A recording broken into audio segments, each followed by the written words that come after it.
অর্জুন আর কৃষ্ণ আলাদা করে, চলো একটু ঘুরে আসি, আলাদা করে সেখানে গেছে। তো গিয়ে অর্জুন দেখেছে একটি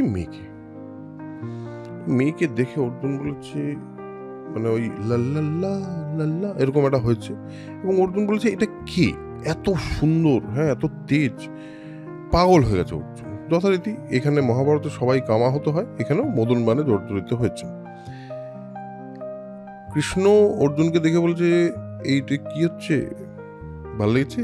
হ্যাঁ সত্যি এটাই লেখা আছে, হ্যাঁ আমি কিন্তু বাড়িয়ে বলছি না কিছু। বলছে হ্যাঁ মানে দারুণ দেখতে, মেয়েটাকে দেখেই পছন্দ হওয়ার মতো একটা মহিলা, তো আমার তো প্রচণ্ড মনে হচ্ছে যে একে আমি বিবাহ করতে চাই। বলছে আচ্ছা শোনো বলি, এ হলো আমার মানে সৎ মায়ের মেয়ে, মানে আমার বোন, এ খুবই সুন্দরী এবং খুবই ঠিক হবে তোমাদের জুটিটা, তোমরা যদি বিয়ে করতে চাও। এর আবার স্বয়ম্বরের ব্যবস্থা হচ্ছে, বুঝলে?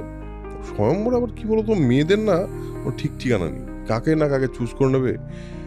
তোমার আছে বল, তুমি বলপূর্বক হরণ করে নাও, পালিয়ে যাও, তোমার ক্ষত্রিয় ধর্মে এটার একেবারেই লাইসেন্স আছে, যে তাহলে তাতে কিন্তু তোমার বীরত্বই প্রদর্শিত হয়।